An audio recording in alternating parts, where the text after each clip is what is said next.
gente, eu vou gravar aqui para vocês então a parte B da aula de microbiota. Quem não assistiu a primeira parte, assista antes de vir para essa, ok? Nessa parte da aula, eu vou abordar com vocês de forma um pouco mais específica agora as funções da microbiota, como é que essa microbiota está associada aí com o desenvolvimento de algumas doenças e como é que a gente então usa esses conhecimentos para como formas aí de terapia para a melhoria então de algumas condições de algumas doenças. Então, algumas funções mais específicas da microbiota humana. Então, de forma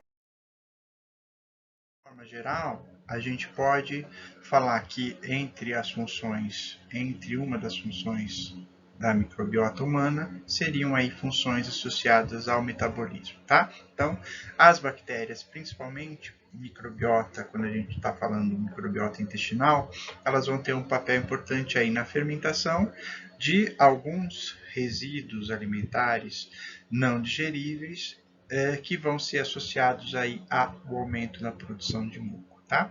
Eu também vou ter importância de alguns micro-organismos para cooperação aí na produção de alguns tipos de micronutrientes, então algumas vitaminas, como a vitamina K, a biotina e o folato, que são então associados aí com os metabólitos da digestão de alguns tipos de alimentos.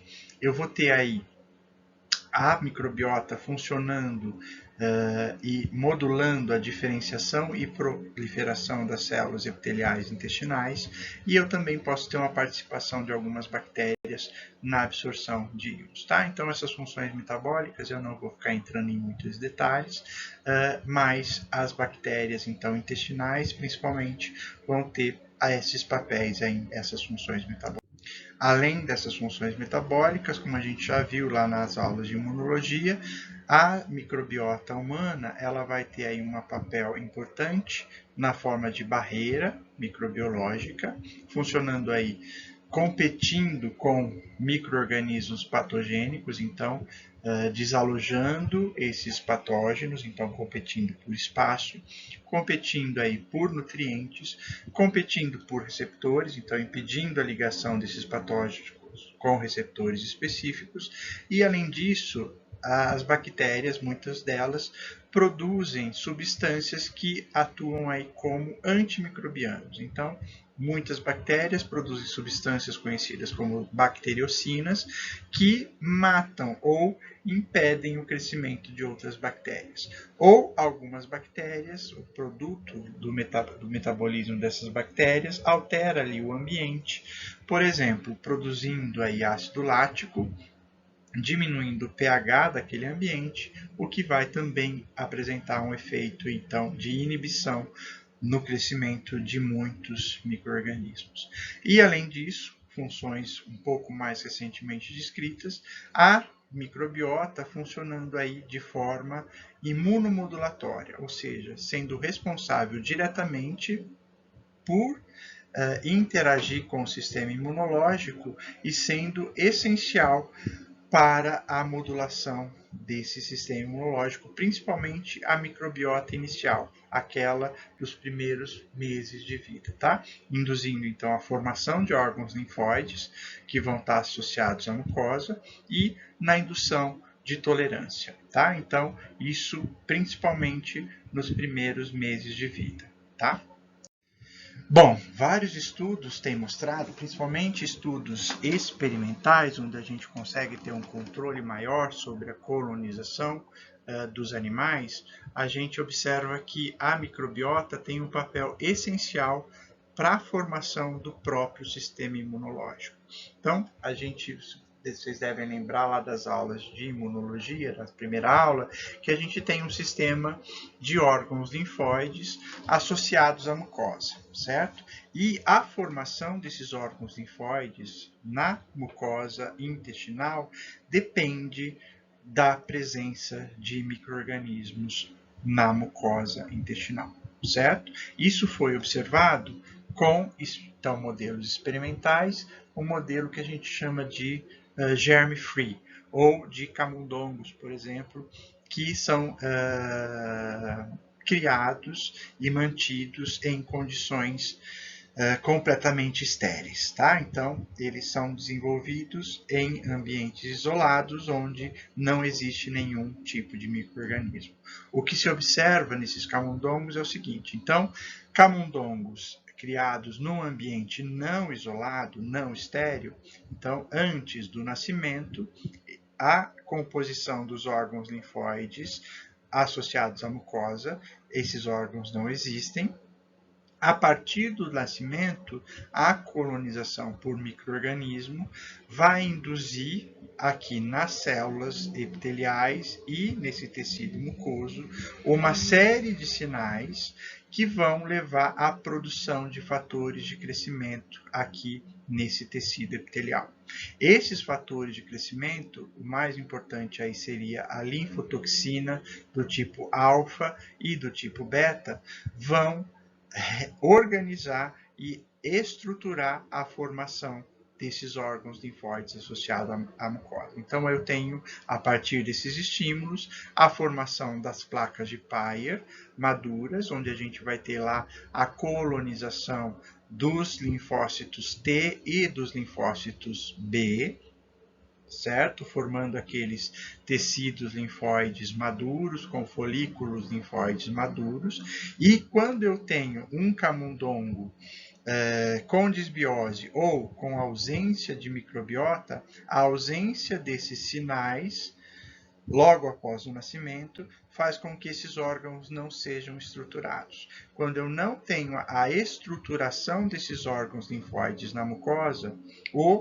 camundongo ele não consegue controlar a sua resposta imunológica de tolerância. Tá? Ele vai apresentar somente os órgãos linfóides do tipo linfonodo ou baço, então aqueles periféricos, e quando eu tenho aí a presença, a exposição posterior desse camundongo a algum tipo de estímulo externo, ele não consegue fazer tolerância, porque ele não tem os órgãos associados à mucosa.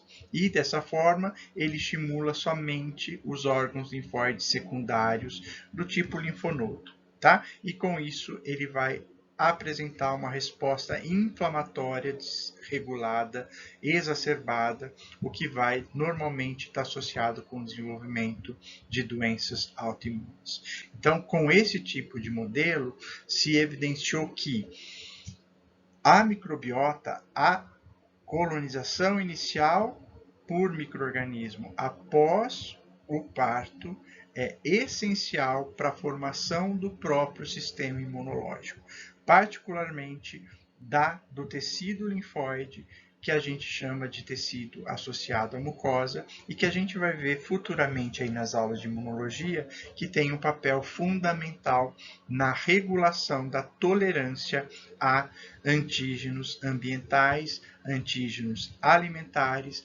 e a própria antígenos derivados aí da microbiota. Sem esse desenvolvimento, o indivíduo vai ficar muito mais suscetível à desregulação e ao desenvolvimento das doenças de hipersensibilidade. Além desse papel no desenvolvimento inicial, então, dos órgãos linfóides associados à mucosa, ou seja, da formação do próprio sistema imunológico, a microbiota, hoje a gente sabe que ela também influencia a nossa resposta imunológica durante toda a vida, tá? Então, os componentes da microbiota, quando eles estão em equilíbrio, então, quando eu tenho o que a gente chama de eubiose, uma diversidade grande de micro-organismos comensais, esses micro-organismos comensais, através de componentes estruturais solúveis, então de MAMP solúveis, ou de metabólitos, principalmente ácidos graxos de cadeia curta, que são produzidos aqui após a fermentação de fibras alimentares não digeríveis, esses componentes, quando penetram, então, no intestino, no epitélio intestinal, eles vão atuar sobre células residentes aqui do sistema imunológico, particularmente células dendríticas, induzindo um estado que a gente chama de tolerância, porque esses metabólitos eles conseguem fazer com que as células dendríticas induzam a diferenciação de um subtipo de células que a gente chama de células T regulatórias, que vão ser essenciais para a indução à tolerância a antígenos alimentares e aos antígenos da própria microbiota comensal, tá certo? Então, esse processo de eubiose vai ser importante durante toda a nossa vida para manter esse estado de tolerância.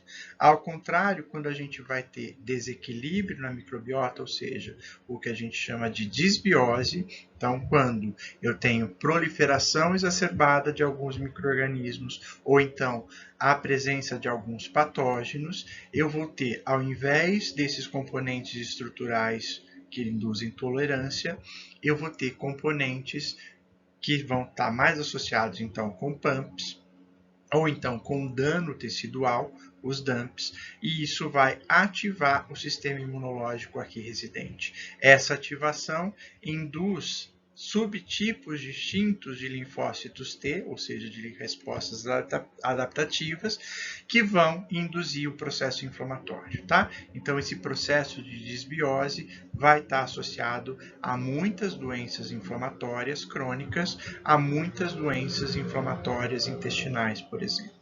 Bem? Então, a microbiota vai ser essencial, a microbiota equilibrada em eubiose, para manutenção da tolerância a antígenos ambientais durante toda a nossa vida. E alterações nessa microbiota vão estar associadas com várias doenças de caráter inflamatório, ok? Dessa forma, a gente sabe hoje em dia que existe uma comunicação constante entre a microbiota e o sistema imunológico, tá? A gente está tendo a todo tempo uma interação entre esses dois sistemas que levam então à tolerância. Tanto a microbiota influenciando a resposta imunológica, quanto a resposta imunológica influenciando aí a composição da microbiota. Então, é importante que o nosso sistema imunológico seja capaz de tolerar um certo crescimento bacteriano nos nossos epitélios, mas ao mesmo tempo é importante que eu tenha um controle da proliferação excessiva ou da presença então de patógenos. Quem faz esse controle, então, em estados aí de tolerância, são dois componentes principais aí de barreira, tá? Principalmente barreiras químicas. Então, a gente já viu lá nas aulas de imunologia os peptídeos antimicrobianos que estão constantemente sendo produzidos pelas células do epitélio das mucosas, tá? E esses peptídeos antimicrobianos vão ter atuação tanto protegendo contra a proliferação de patógenos, como controlando, então, a microbiota, o crescimento e também controlando aí o contato entre as bactérias da microbiota com as células do intestino. Tá bem? Além disso, a gente sabe, a gente já viu lá na imunologia, que esses peptídeos antimicrobianos, além de controlar o ambiente externo, a mucosa, eles também têm um papel aqui interno, quando esses micro-organismos, então, ou produtos desses micro-organismos conseguem penetrar nos tecidos. Então, eu tenho um papel aí desses peptídeos bloqueando PAMPs, por exemplo, o LPS de bactérias gram-negativas, estimulando células do sistema imunológico residentes e atraindo outras células do sistema imunológico quando eu tenho algum processo de infecção, ok? O outro componente que é muito importante aí no controle dessa microbiota intestinal é um tipo de anticorpo que a gente chama de IgA secretório. Depois a gente vai ver com mais detalhes nas aulas de imunologia como é que eu produzo essa classe de anticorpo, como é que eu secreto essa classe de anticorpo. Hoje a gente só vai ver as funções. Então, a IgA ela é produzida e secretada constantemente por linfócitos B presentes aqui na lâmina própria do intestino, da mucosa intestinal, e é secretada então para a luz do intestino, tá? Essa IgA, ela vai ter diversas funções, então, no controle tanto da microbiota comensal quanto de potenciais patógenos. Então, quando eu tenho aí alguma bactéria com um crescimento rápido, que é característica, então, de alguns patógenos ou de alguns micro-organismos comensais e patógenos oportunistas, eu vou ter aí a IgA secretada, fazendo a ligação com antígenos presentes aí na superfície desses micro-organismos, impedindo, então, a ligação desses micro-organismos com epitélio e, por isso, com isso, impedindo aí a invasão desses micro-organismos, prevenindo, então, colonização e infecção.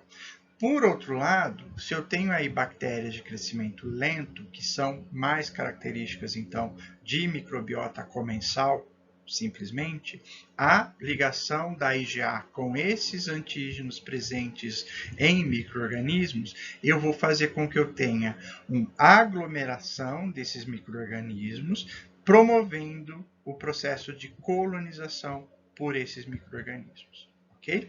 Além disso, eu posso ter a ligação dessas moléculas de IgA em alguns antígenos que vão atuar aí como receptores nesses micro-organismos, e essa ligação induz aí alteração gênica nesses micro-organismos, aumentando, por exemplo, a expressão de glicanos em alguns micro-organismos localizados na porção mais externa aí do muco, enquanto eu tenho a diminuição de glicanos e de flagelina em micro-organismos localizados na porção mais interna do muco. Tá? Esses componentes, eles normalmente são usados aí por patógenos nos processos infecciosos, então a diminuição nessa expressão gênica dificulta o processo aí de invasão desses micro-organismos. Então, a IgA, junto com os peptídeos antimicrobianos, são os dois principais componentes do sistema imunológico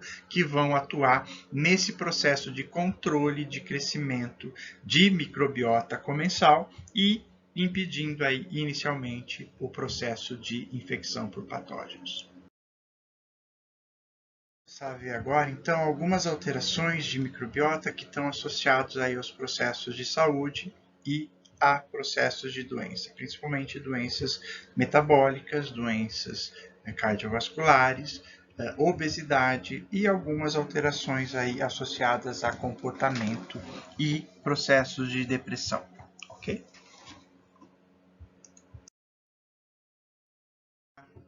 Deixar aqui mais claro como é que essa microbiota, então, deixa de ser protetora, deixa de ser tolerogênica e começa a estar associada com alguns tipos de doença. Então, quando é que um micro-organismo deixa de ser normal e passa a ser patogênico? Então, eu tenho várias situações. Então, alguns micro-organismos, como eu mencionei, são comensais e passam a ser patogênicos em algumas situações. Então, uma dessas situações é quando eles saem do seu local normal e colonizam outras áreas. Então, exemplo aqui, espécies, por exemplo, de Staphylococcus epidermidis, que a gente vai ver numa aula posterior. Então, ele sai do seu normal para invadir uma nova área, tá? E nessa nova área ele passa a ser patogênico.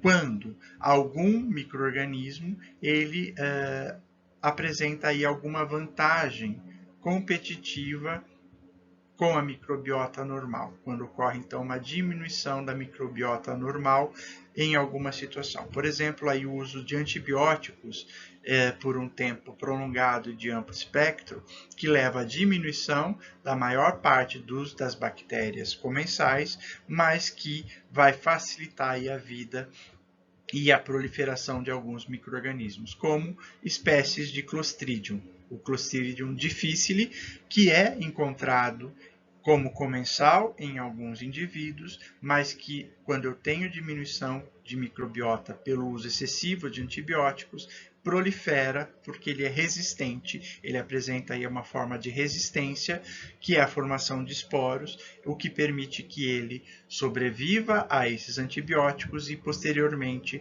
tenha uma vantagem aí de proliferação em relação ao microbiota normal, causando doenças que vão ser relativamente sérias, tá? A gente vai ver isso com um pouco mais de detalhe um pouco mais à frente. Eu também posso ter um micro-organismo comensal tornando-se patogênico quando ele vai metabolizar, por exemplo, uma substância que é inofensiva, mas que quando metabolizada pode se transformar, por exemplo, numa substância tóxica ou carcinogênica. Um exemplo aqui é a produção de algumas enzimas bacterianas que convertem, por exemplo, o ciclamato em ciclohexamida, que é um agente carcinogênico. Tudo bem? Eu posso ter um micro-organismo comensal se tornando patogênico quando eu tenho uma depressão da resposta imunológica, então, em indivíduos imunocomprometidos. Então, esses micro-organismos comensais, eles vão se tornar, então, patogênicos. É aquele caso de um patógeno secundário ou oportunista. E quando ocorre desbiose, tá? É isso que a gente vai entrar mais em detalhe aqui nessa parte da aula. Então, quando eu tenho um desequilíbrio na composição da microbiota normal e o produto dos micro-organismos que estão em desequilíbrio influenciam ou alteram processos fisiológicos, tá? Alterando, então, resposta imunológica, alterando os processos, então, comportamentais, como saciedade, alterando o metabolismo e alterando também comportamento, por exemplo, através do aumento ou alteração na produção de neurotransmissores. Então, normalmente, os processos de desbiose, eles vão ocorrer quando alguma coisa altera, então, o equilíbrio aqui da microbiota intestinal. Isso pode estar associado com alterações genéticas, pode estar associado com alterações de alimentação, pode estar associado com a utilização, por exemplo, de alguns tipos de medicamento, por exemplo, antibióticos, tá? Quando eu tenho qualquer alteração aqui na microbiota, então desbiose, por alterações genéticas, alterações alimentares ou alterações imunológicas, esses micro-organismos proliferam em excesso, eu tenho aí a entrada de moléculas associadas à estrutura ou metabólitos desses micro-organismos, isso vai alterar a sinalização de receptores imunológicos, então de células residentes aqui no tecido mucoso. Isso induz normalmente um processo inflamatório que pode ser de baixo grau, em algumas situações pode ser um processo inflamatório de alto grau, e essa inflamação vai estar associada aí com o desenvolvimento de obesidade, doenças metabólicas como o diabetes, algumas formas de tumor e também com uma maior prevalência de doenças cardiovasculares. Tudo isso porque aquelas citocinas e mediadores inflamatórios vão influenciar outros tecidos agora de forma sistêmica. Então, o que se iniciou aqui na mucosa intestinal, através da produção desses mediadores inflamatórios ou pela entrada sistêmica desses componentes de micro-organismos, leva a alterações em diversas células, em diversos órgãos, e isso vai alterar o funcionamento desses órgãos e dessas células.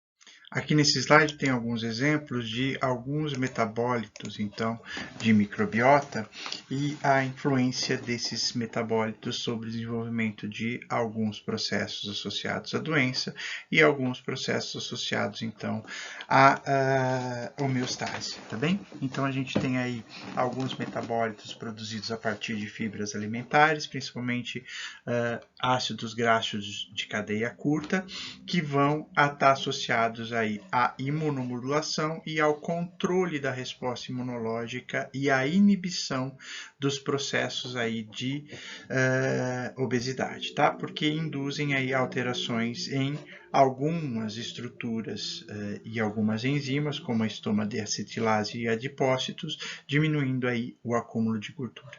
Também regulando aí a resposta imunológica, então suprimindo a resposta imunológica, induzindo tolerância. Tá certo? Esses mesmos ácidos graxos, dependendo aí da composição, eles podem estar associados aí à produção de alguns hormônios pelas células do epitélio intestinal, então, por exemplo, o peptídeo tirosina e o GLP-1, que vão atuar sistemicamente aí no sistema nervoso central, atuando como hormônios, então, de saciedade, regulando, então, a ingestão de alimentos e aumentando aí o gasto de energia, tá certo?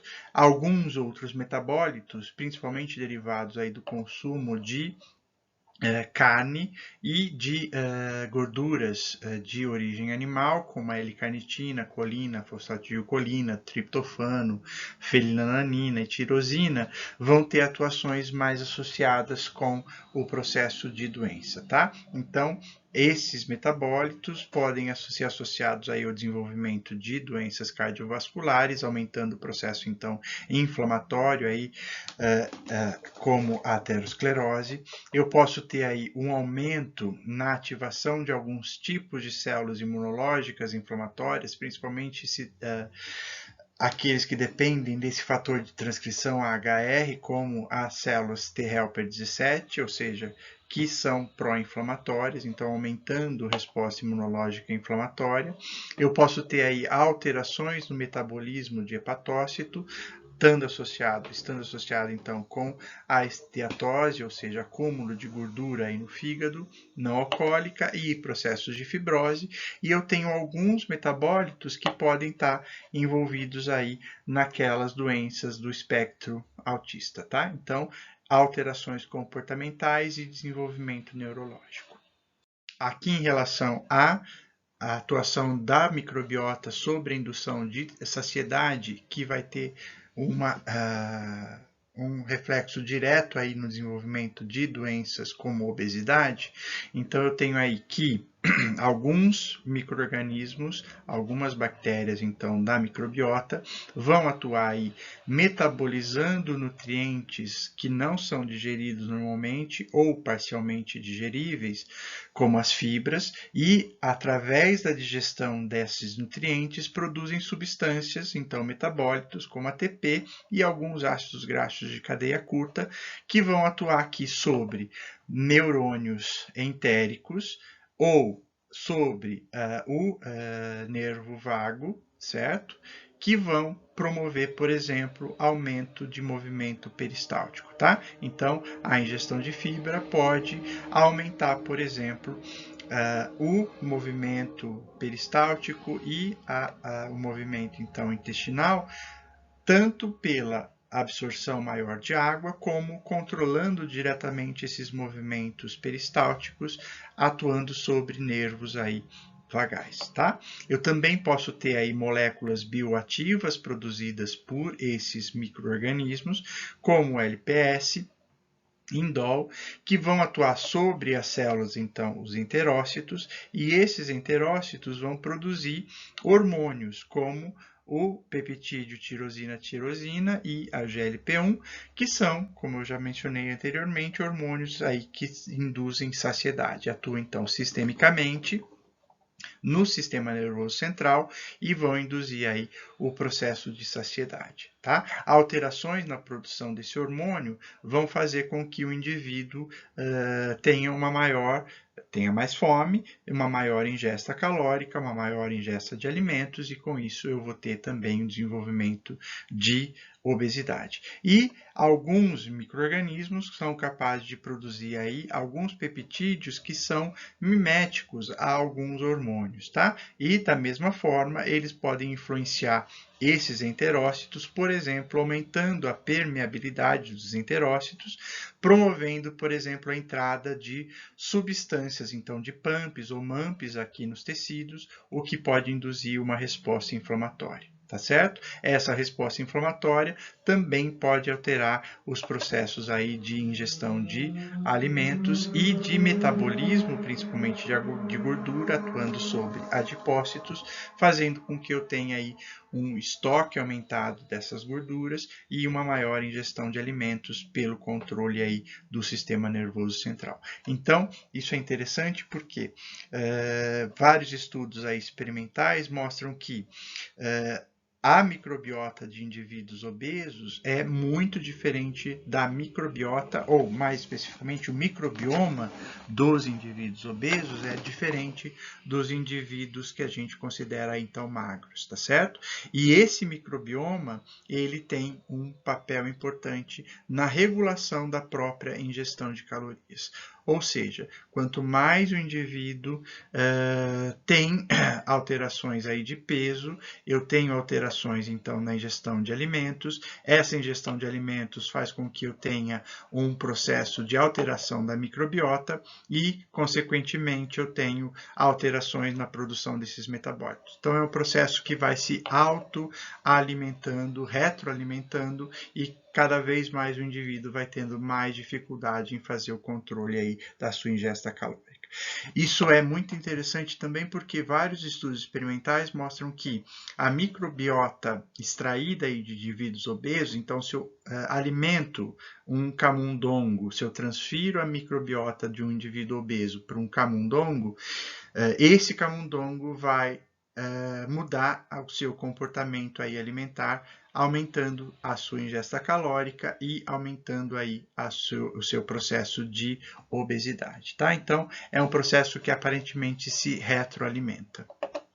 Aqui só para mostrar isso para vocês, então a composição de microbioma e de microbiota de indivíduos obesos comparados com indivíduos com peso normal. Então, tanto crianças obesas quanto adultos obesos vão apresentar uma composição então de microbioma muito diferente daquele observado nos indivíduos com peso normal, tá? Aqui a gente tem algumas espécies de bactérias-chave que são encontradas em indivíduos obesos e aqui algumas bactérias que são características de indivíduos com peso normal. Tá? Só para comparar que a composição desse microbioma é completamente diferente.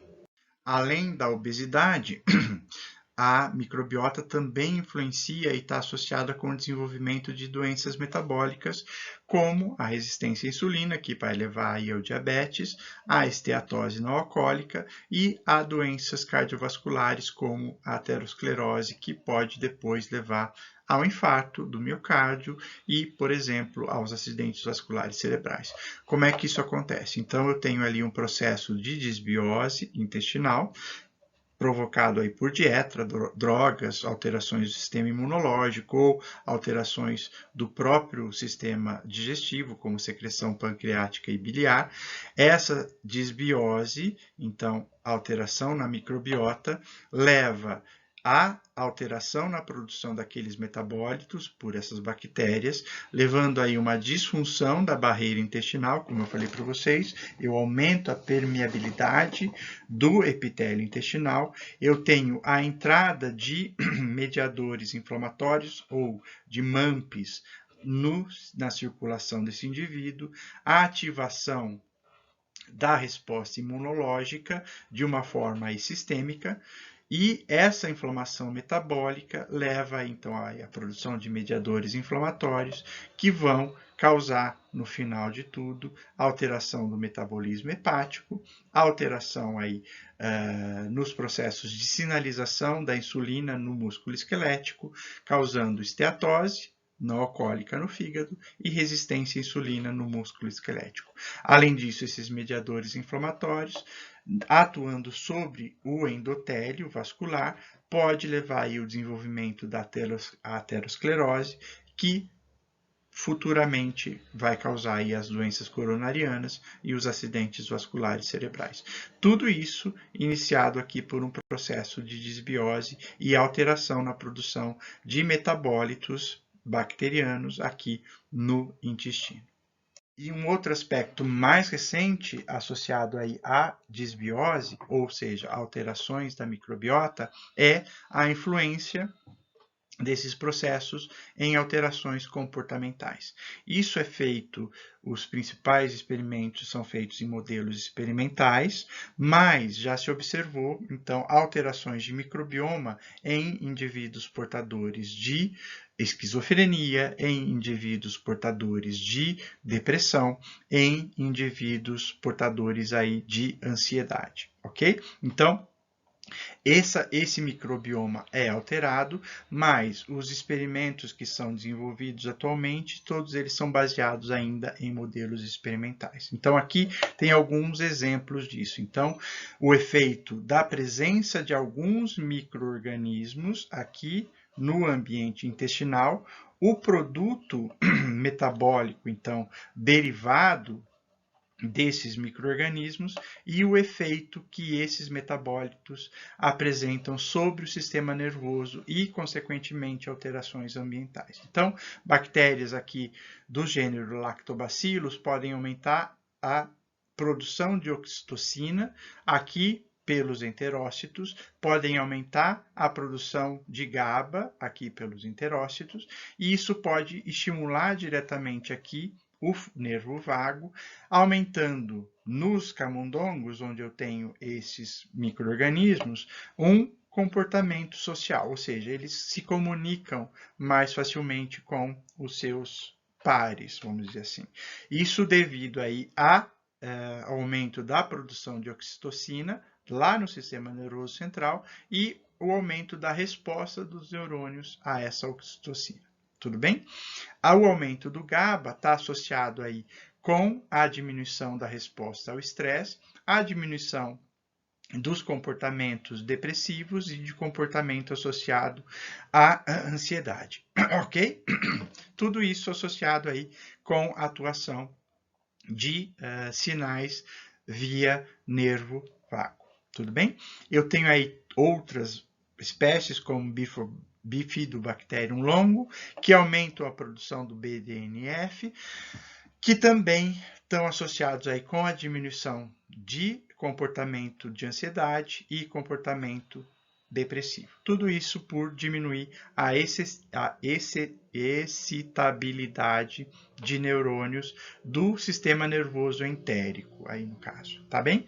Eu tenho aí o bacterióides frágiles, diminuindo a produção do 4-EPS, o que vai também estar associado com diminuição de ansiedade, diminuição de comportamento repetitivo e aumento nos processos aí de comunicação entre esses animais. E as bactérias produtoras de ácido graxo de cadeia curta também estão associadas com a diminuição da resposta ao estresse, a diminuição da ansiedade e comportamento depressivo, tudo isso promovido aí por uma diminuição do processo de neuroinflamação. A gente viu lá no começo da aula que esses ácidos graxos de cadeia curta são capazes de induzir uma resposta de tolerância do sistema imunológico, ou seja, uma diminuição da resposta inflamatória. Então, esse processo de diminuição de inflamação lá no sistema nervoso central está associado aí com uma diminuição na resposta ao estresse e aos comportamentos aí alterados de depressão e de ansiedade.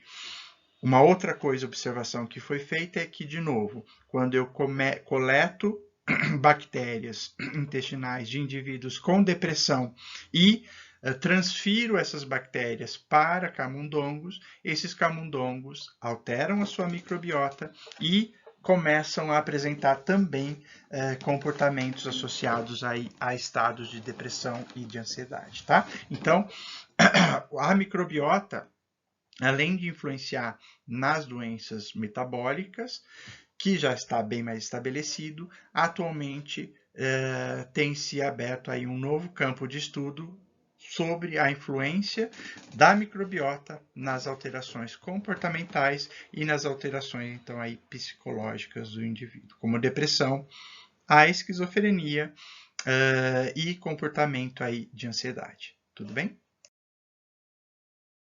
Tudo isso, então, vamos passar para a parte final agora da aula.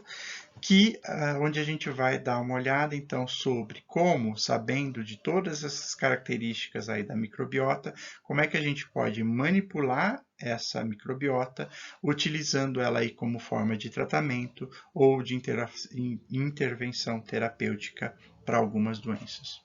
Aqui a primeira forma de manipulação indireta aí da microbiota e dos seus efeitos sobre os processos metabólicos, a gente tem aí alterações na dieta, tá? Então, como eu mostrei lá para vocês em um slide, a composição da nossa dieta vai interferir na composição da nossa microbiota. Então, dietas pobres em gordura e proteínas animais e ricas em fibras alimentares vão levar à produção aqui, a presença no intestino de polissacarídeos não digeríveis, que vão ser usados aí por micro-organismos no processo de fermentação, e nesse processo de fermentação eu tenho aí a produção de alguns metabólitos, como os ácidos graxos de cadeia curta, tá? Então, essa microbiota associada à ingestão desse tipo de alimento,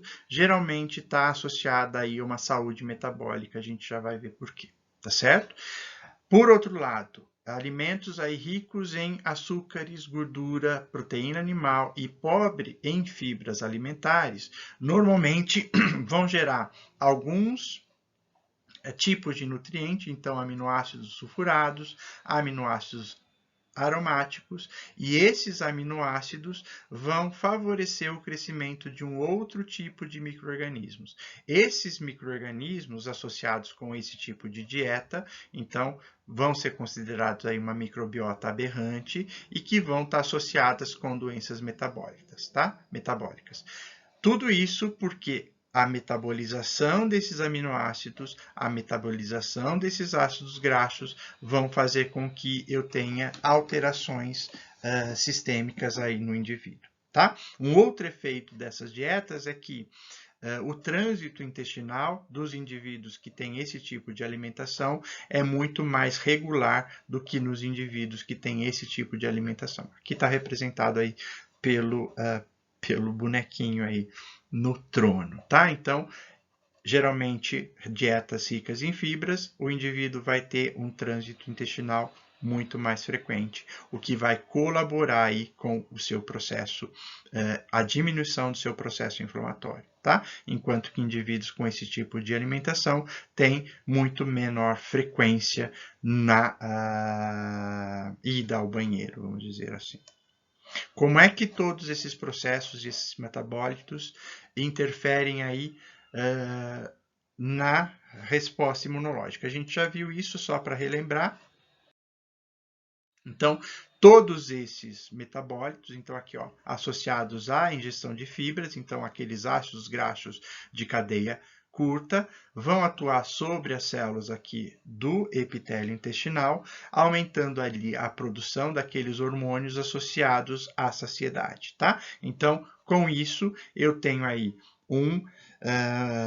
uma diminuição da ingesta calórica, certo? Eu vou ter, então, com isso, uma diminuição de glicose sérica, um aumento do gasto calórico e um aumento da secreção de insulina induzida por glicose, tá? Tudo isso associado, então, com ingestão de alimentos vegetais, de origem vegetal. Enquanto que os alimentos de origem animal, em excesso, vão produzir essas substâncias aqui, derivadas daqueles aminoácidos, que vão diminuir a secreção de muco, aumentar a produção de acetaldeído, e com isso eu vou ter alterações aqui sistêmicas, tá? Um deles vai ser o aumento da permeabilidade intestinal, o extravasamento aqui de PAMPs, então do intestino para dentro dos tecidos, com acesso sistêmico, aumentando então resposta inflamatória sistêmica, o que vai induzir o aumento da glicose sérica e a resistência à insulina, tá? Por diminuição aqui da secreção de insulina associada à ingestão de glicose. Bom, como a alimentação tem um papel muito importante aí na modulação da resposta, então só alterações de hábitos alimentares já é capaz de alterar algumas consequências aí para doenças metabólicas, principalmente, o que se tem hoje em dia, não tão atualmente, é o uso da que a gente chama de substâncias com atividade probiótica e prebiótica, tá? Vocês já devem ter ouvido falar disso, já devem ter usado isso mesmo aí na sua alimentação. Então, só para definir aí esses termos, o que é um probiótico? Então, probióticos são suplementos alimentares de composição microbiana que estão vivos, tá certo? E que vão, teoricamente, aí contribuir para o equilíbrio microbiano intestinal. Então, aqui eu estou ingerindo uma substância, um alimento que contém um micro-organismo vivo, metabolicamente ativo. Ok? E uma vez ingerido, ele pode, então, contribuir para a manutenção ali do equilíbrio microbiano intestinal.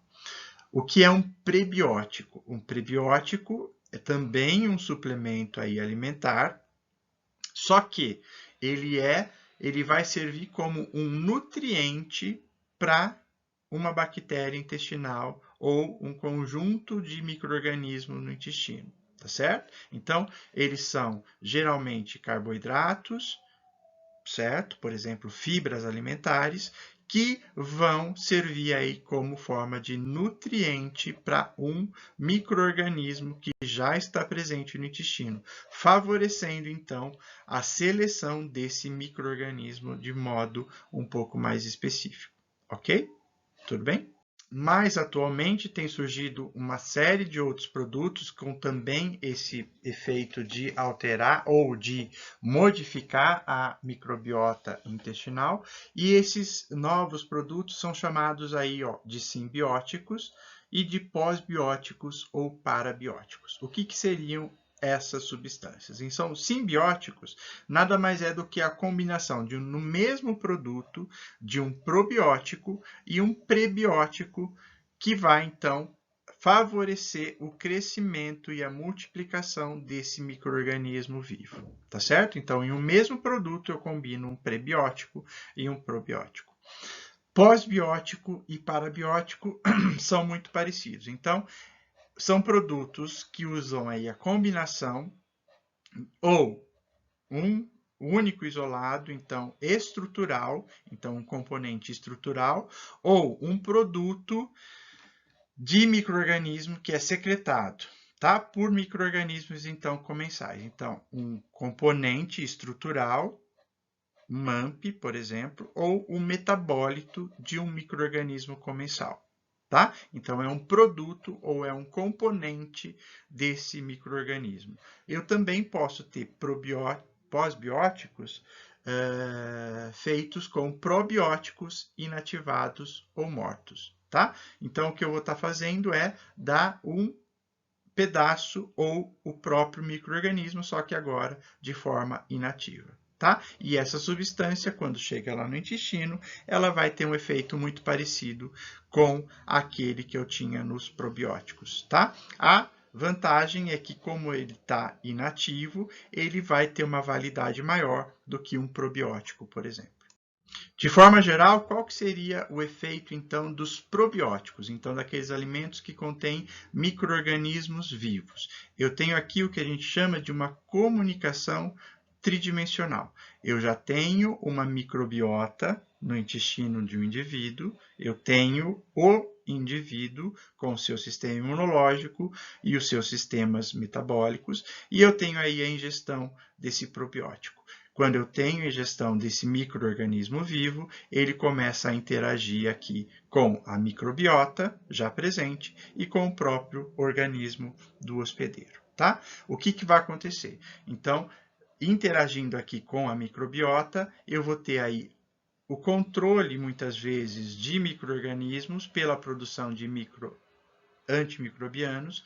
Eu posso ter a retroalimentação, ou seja, um metabólito desse probiótico pode colaborar com um outro micro-organismo, então, auxiliando um outro micro-organismo benéfico e suportando com isso a estabilidade aí da microbiota, tá? Eu posso ter aí para esses mecanismos, a produção aí de alguns ácidos orgânicos, então lactato, propionato e acetato, então aqueles ácidos graxos de cadeia curta, o que vão diminuir o pH intestinal e aumentar aí o butirato, que tem um efeito imunomodulador, tá? Esse probiótico, ele também pode competir com o micro-organismo já presente, por espaço e por nutriente. Eu posso ter aí, através da produção de alguns metabólitos específicos, melhorar a função de barreira, então, estimulando a produção de muco e aumentando aí a sobrevida do próprio enterócito. Eu posso ter aí alguns componentes estruturais desse probiótico, então, por exemplo, proteínas ligantes de LPS, proteínas ligantes de mucina, atuando sobre receptores de reconhecimento padrão, certo? O que vai estimular uma resposta imunológica basal nesse indivíduo, controlando o crescimento descontrolado dos micro-organismos. Eu posso ter aí a produção de moléculas com efeito aí mais de neurotransmissor, então lá a GABA, a serotonina, o cortisol, derivados de triptofano, que vão aumentar a saciedade aí do indivíduo.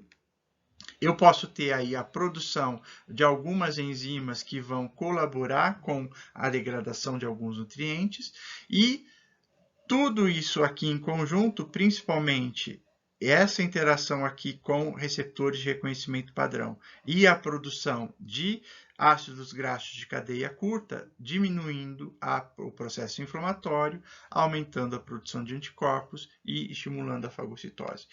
Tudo isso eu vou acabar controlando o crescimento descontrolado de micro-organismos e estabilizando a microbiota aqui intestinal. É lógico que o probiótico, normalmente, ele vai ter um efeito transiente, tá? Então, eu tenho que fazer o consumo constante desse probiótico para que eu consiga ter um efeito importante dessa forma para controle de microbiota, tá? Então, lembrar que probiótico, atualmente, pelo menos a maioria deles, tem um efeito transiente, tá? Eles não conseguem se estabelecer por muito tempo no intestino. Bom, aqui nesse slide eu tenho as principais funções e os modos de atuação, então, dos prebióticos. Seriam aquelas substâncias que são usados aí como uma forma de nutriente para micro-organismos presentes na microbiota. Então, esses prebióticos, eles vão ter diferentes funções.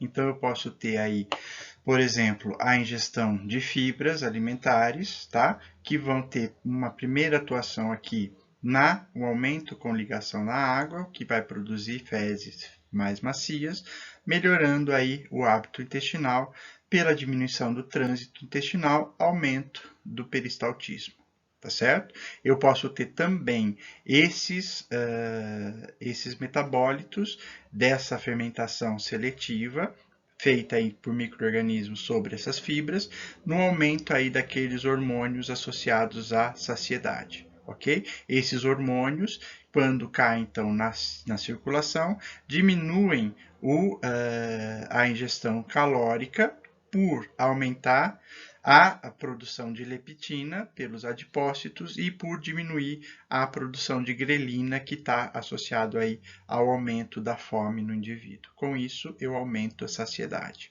Além disso, o processo de fermentação seletiva desses prebióticos aumenta a produção daqueles ácidos graxos de cadeia curta. Esses ácidos graxos têm uma função direta aqui na redução do pH, o que vai controlar por si só o crescimento de algumas bactérias, tá? Então, lembrando que a maioria das bactérias não gosta de ambientes com pH baixo, então, com isso eu tenho diminuição de proliferação de patógenos, reduzindo a infecção.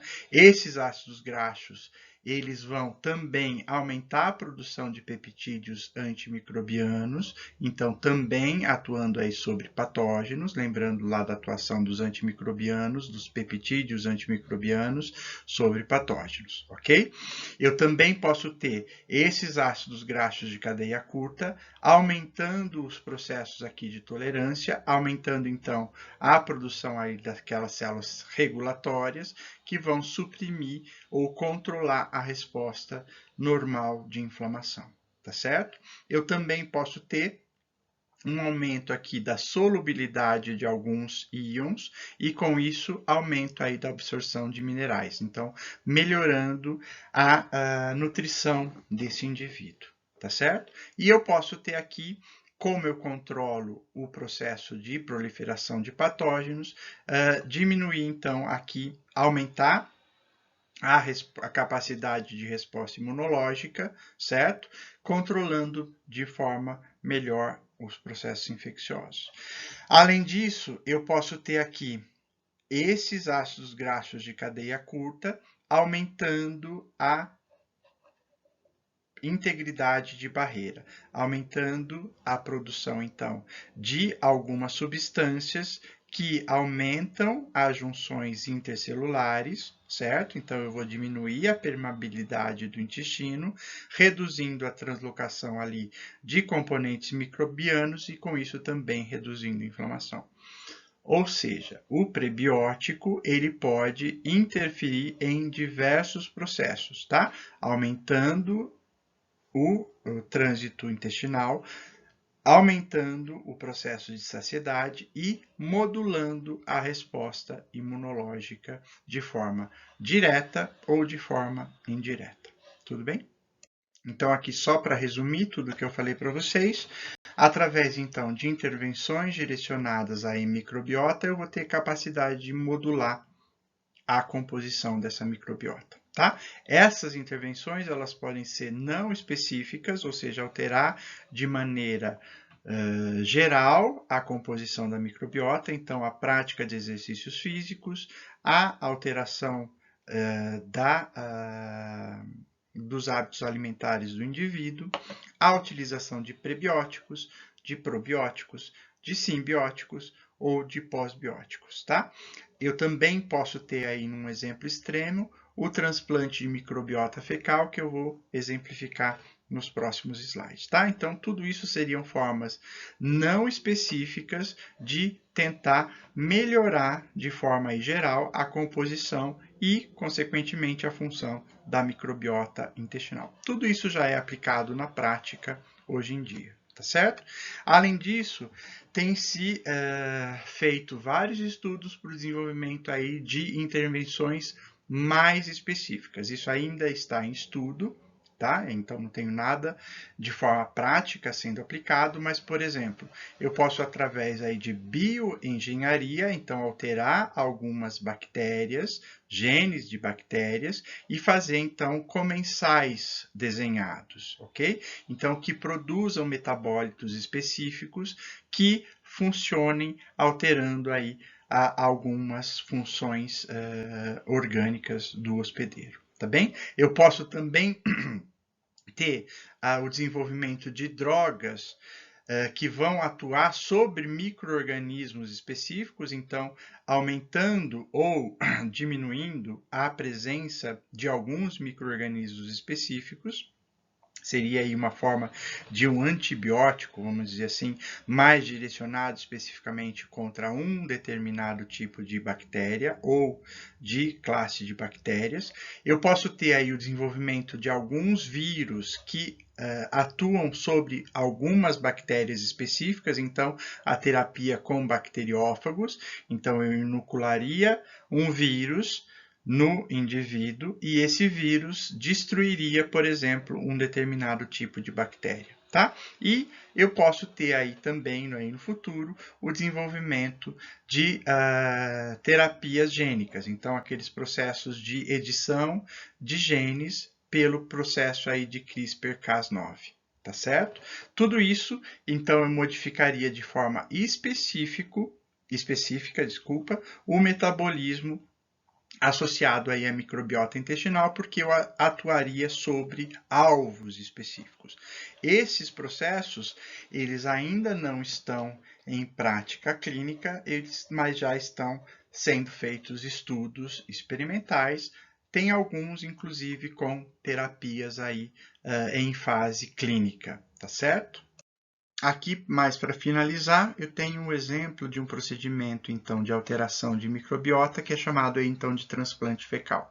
É um procedimento que já é aprovado, que já é utilizado nos Estados Unidos, aqui no Brasil, em alguns hospitais, para o tratamento de algumas situações específicas. A principal aplicação é para o tratamento de indivíduos que estão apresentando infecção por Clostridium difficile. É um tipo de bactéria que geralmente está associada com proliferação descontrolada após o tratamento com antibióticos. Então, o Clostridium difficile ele é encontrado como comensal em alguns indivíduos e se esses indivíduos são submetidos a tratamento prolongado com antibióticos, eu tenho a proliferação desse Clostridium porque eles são resistentes ao antibiótico por ser capaz de formar esporos, tá? Então eu depleto a microbiota normal, sobra o Clostridium difficile na forma de esporo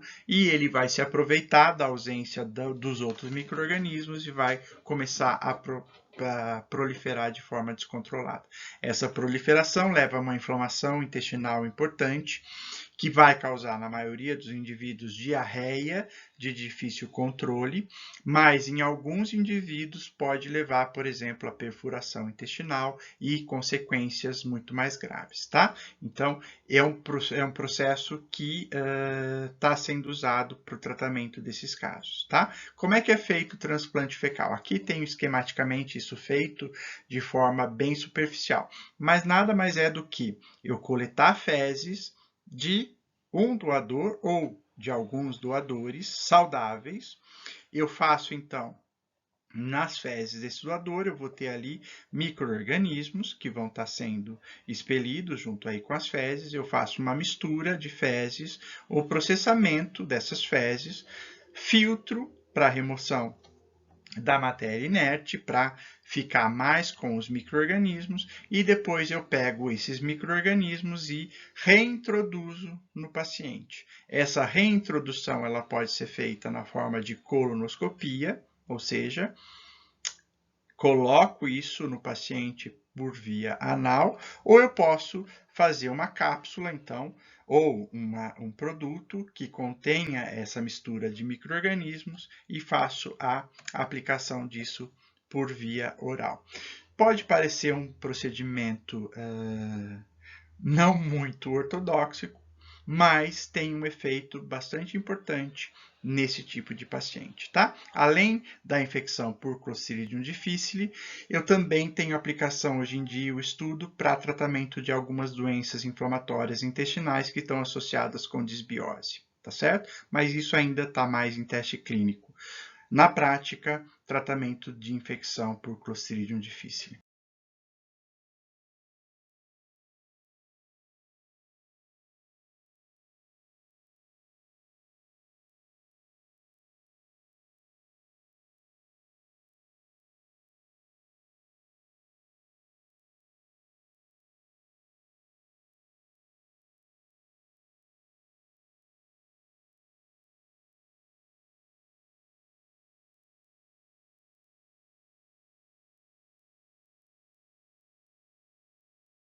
Como é que eu faço a seleção dos doadores para essa transplante de fezes? Eu posso coletar fezes de qualquer um?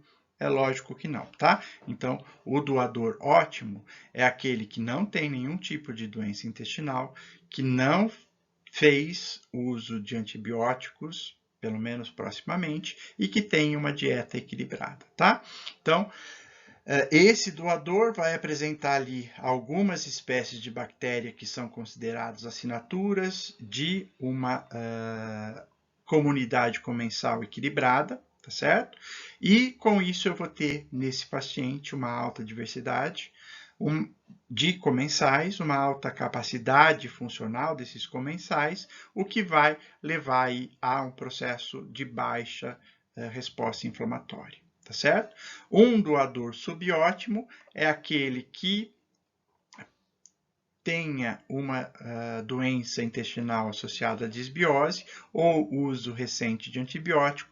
Nesse caso, a diversidade da microbiota vai ser muito menor e eu posso ter aí, inclusive, a presença de alguns patógenos, tá? Então, nesse caso, não é muito recomendado. E o que não é recomendado de qualquer forma é aquele que apresenta uma doença intestinal grave, por exemplo, o próprio Clostridium difficile em proliferação e uso prolongado de antibióticos. Com isso, eu vou ter alterações muito grandes na microbiota intestinal e provavelmente uma comunidade patogênica, tá? Então, nesse caso, eu não vou utilizar de forma alguma esse doador, tá certo? Como é que eu identifico esse doador? É lógico que por entrevista e avaliação clínica, mas eu também posso utilizar aqui, ó, essas espécies assinatura, ou seja, a presença ou a ausência desses micro-organismos que vão estar normalmente associados com esse tipo de comunidade, tá?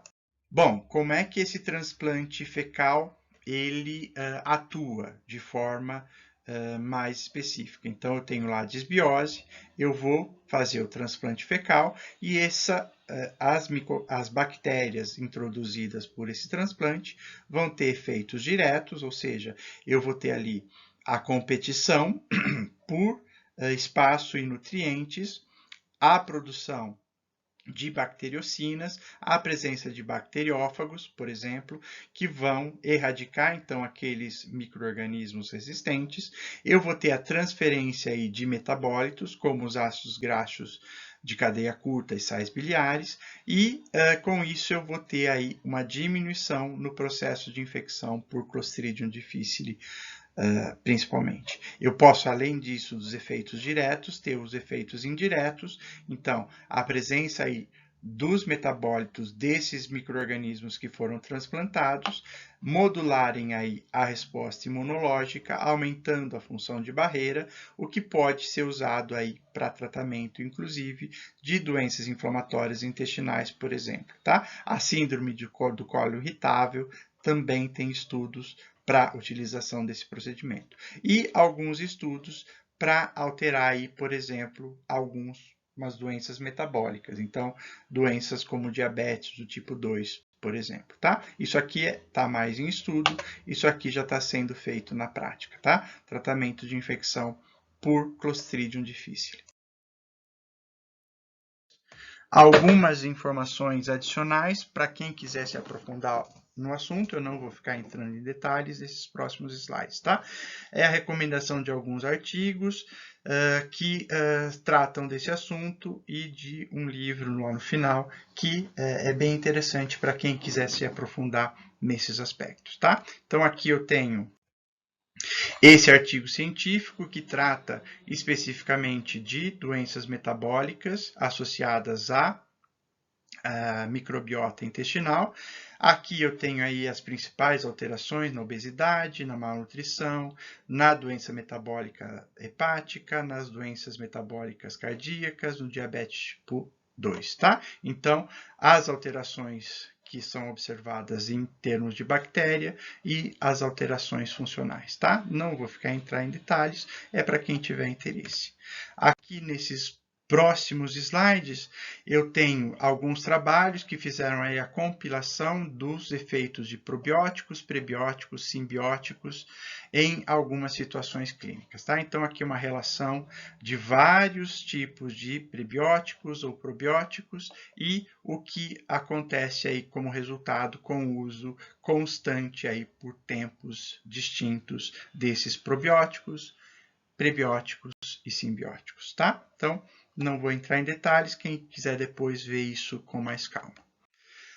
Um outro artigo aqui, usando também probióticos, prebióticos, simbióticos e parabióticos para tratamento de então, inflamação de mucosa intestinal, tá? Então, os probióticos, então, as espécies de micro-organismos usados, os efeitos e aqui as referências bibliográficas, tá?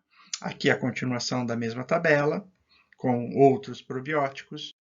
Aqui, prebióticos, simbióticos e parabióticos, tá? Então, os efeitos observados e as referências que fizeram esse estudo. E aqui, só para finalizar, para quem gostar mesmo do assunto, eu recomendo aí a leitura desse livro.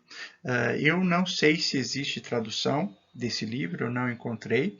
É um livro muito bom, muito interessante, escrito aí para divulgação científica, tá? Que trata aí, então, da microbiota, tá certo? Então, eu recomendo esse livro para quem quiser aí, ter aí, informações de forma científica, mas de uma maneira um pouco mais leve, menos técnica do que em artigos científicos, ok? Termino a aula de microbiota. Eu sei que foi uma aula longa, cheia de detalhes, mas eu tentei abordar aí de forma mais completa possível os principais aspectos associados a esse tópico, tá? A gente se encontra na próxima quinta-feira para tirar dúvidas que tenham ficado. Tudo bem? Até mais.